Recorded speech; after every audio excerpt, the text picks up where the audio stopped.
So we're so pleased to kick off Black History Month this month with a plaque or a actual exhibit down in the lobby of the county office building, which is a little synopsis and an introduction to this wonderful exhibit that's in the Surrogate's court on Sojourner truth.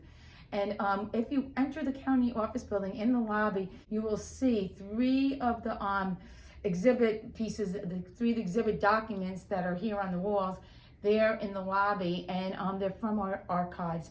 And through our archives, we were able to show some of the court cases, the inventory and so forth of Sojourner truth, and to start telling her story. And because of that, our Justice, Sarah McGinty, was able to put together this exhibit that is nowhere else in New York State in a courtroom that you will find anywhere. And she'll explain to you a little bit about the title of the exhibit and what the exhibit is, the story that it's telling. And Nina did not take enough credit for her office's part, first of all, in preserving these documents. Were very unusual in Ulster County that in the 1980s, our county clerk took steps to preserve the record of our county, which extends back to the earliest days of the Dutch colony.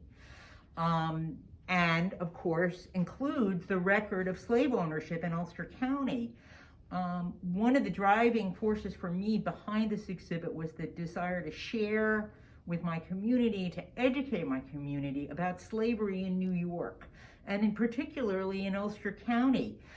New York was the biggest slave-owning state before the Revolutionary War, and of all the communities in New York State, Ulster County was number 2 in per capita slave ownership. The story for me started with this document, which is a very common document in surrogate's court. It's an inventory of a person's estate, and we still require it to this day for estates that are being processed and administered with the help of our court. This particular one is of a gentleman named Charles Hardenberg. He died a very wealthy man. The inventory of his personal effects, his personal property, ran to 5 pages. At the very end, following the description of the livestock he owned, is a list of the people that he enslaved. Among them, Negro wench Bet, Negro wench Isabella, and Negro boy Pete. That's Sojourner truth and her family. Her name in slavery was Isabella. A value is placed on her young life. She was 8 years old at the time, valued at $100. It's hard for me to talk about this list because it's really haunted me since I've seen it. But I felt that when I saw it, it's so powerful and painful that I felt it really needed to be shared with our community. And that was the impetus for the creation of the rest of the exhibit.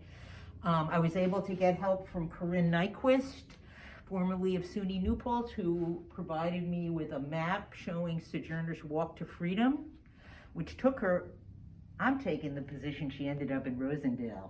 There you go. I'm Rosendalian. Continuing on, we had, at the time, just one document dating back to her lawsuit, her landmark lawsuit, brought right here in Ulster County, when she sought to get the return of her young son, who at 5 years old had been illegally transported and sold outside of New York State to serve someone in Louisiana.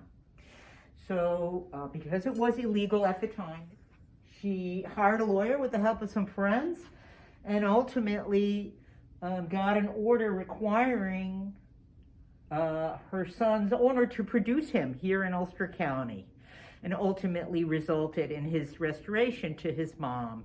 We have 2 very different versions of her famous speech, which is typically referred to as "Ain't I a Woman?" There's no question that she never actually spoke those words. We have the different versions of her speech, one in the words as she actually spoke them, the other later one in the words of a stereotypical Southern slave dialect, which was certainly not the way Sojourner Truth spoke. English was her second language, and for her whole life she spoke English with a Dutch accent. Dutch was her first language. You know, we tried to find images to sort of trace her path through life. as a speaker on the abolitionist and suffragist lecture circuit. She was not paid for her work.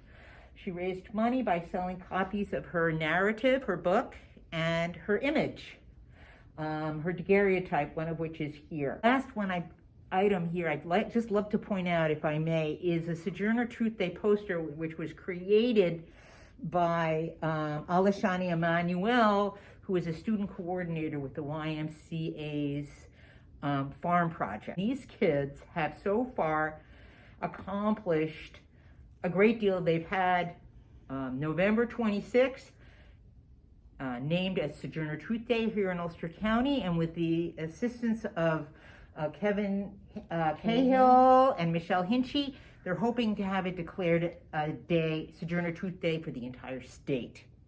A lot of things are coming together right now for us to sort of get the message out and educate our neighbors about what happened here. To me, that's the first step to taking responsibility and moving towards reconciliation.